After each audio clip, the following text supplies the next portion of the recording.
research suppliers. So by now we should have a list of niches, we should have a list of sub niches, we should have a list of huge lists of products that can be sold in those niches, those sub niches. We should have an idea of which have got potential, which ones are sort of, you know, products are like higher value, and now what we want, and we also should know whether the products are dropship friendly as well in the country that we're going to be setting up a store. We now want to go back to our competition, and we want to start looking at the suppliers that they're using. So again, we're looking at the competition that are actually drop shipping.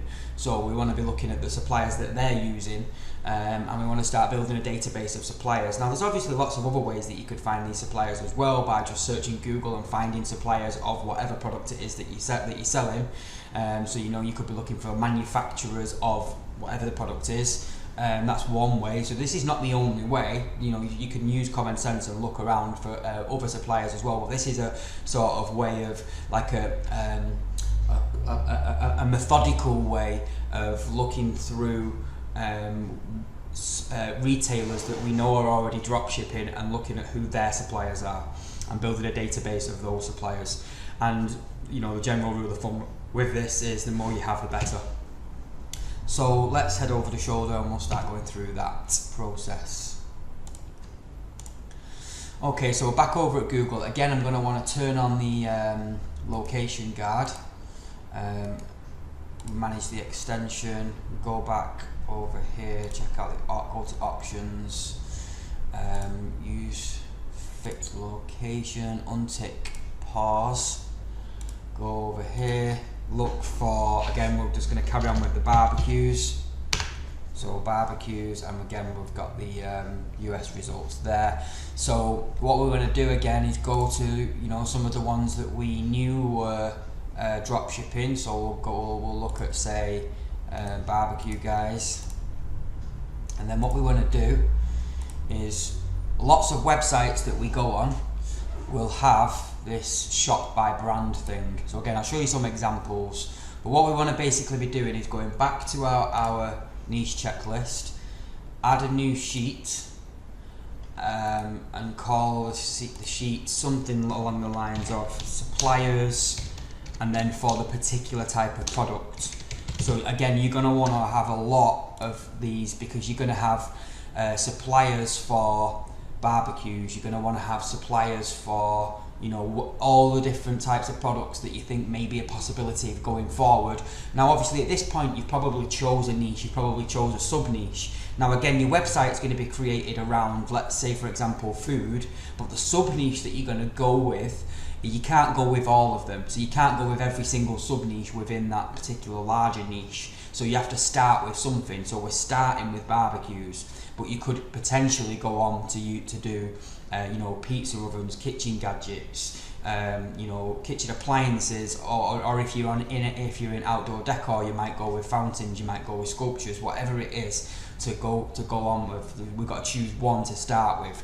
So we're choosing barbecues. So we're looking. So this one will be suppliers, barbecues. Okay. So then we just basically we're looking through the suppliers. We know that these are called, so these are alfresco. So they basically make all kinds of outdoor kitchen equipment by the looks of it. So alfresco, open air culinary systems. So alfresco kitchen equipment. So we go back to google.com, excuse me, and we go alfresco kitchen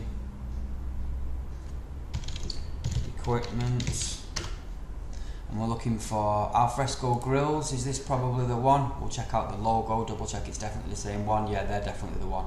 Okay, so then we want to go contact us, excuse me, contact us, and we are looking for where to buy, internet stores. So we're basically just looking to contact these guys. So we want to find, we want to take the phone number, we want to try and find their email address, and we want to put that into our database. So we want to create our, so we go barbecues, al fresco, and then we want to take the phone number, probably put the address in as well, just so we've got it. In fact, if we just go, so if we go company name, and again I'm not going to provide the template for this one because this is extremely easy. We just want to go telephone, and then we go al fresco, and then we want to go something like email, so we'll try and find their email. I'm not actually seeing it on there, I'm only seeing a contact form, but so there you go, dealer. So we could contact them that way, or we could also go to Google and go al fresco grills, contact email address, customer care.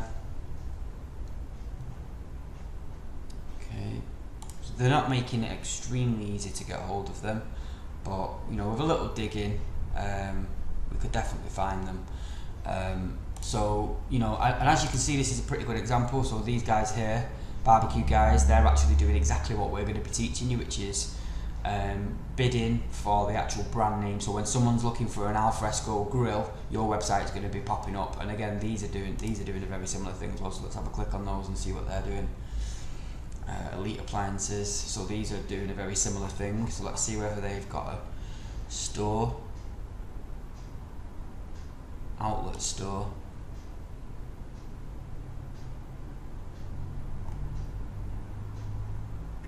I'm not sure whether they have an actual physical store or not. I don't know. Yeah, they probably do. I don't. That would be. Yes, they probably do showroom hours. So they do actually have a showroom. So they're probably shipping from an actual store in that case. So that's basically the gist of what we want to be doing anyway. We want to find their email address. If we want to get their address, we can also get their address as well. Not so important for us really, but you know, any information we can have. So then we would want to sort of continue this on,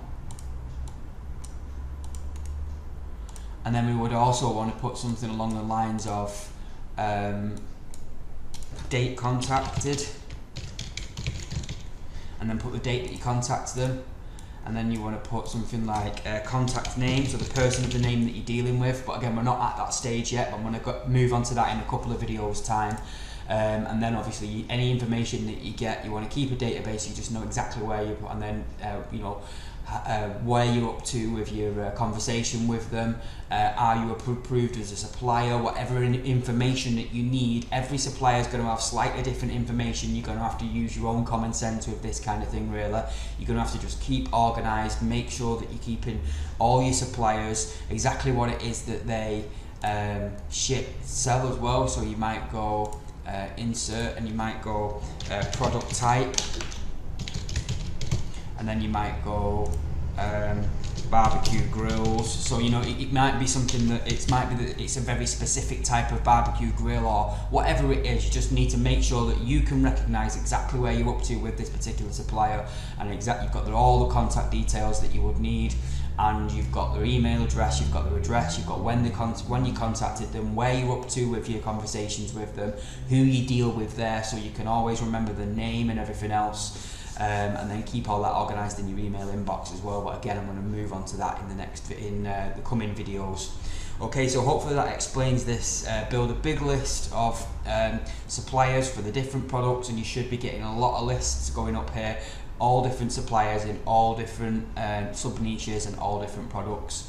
So my name is Simon Greenhouse. Thanks a lot for watching this video, and I will see you in the next.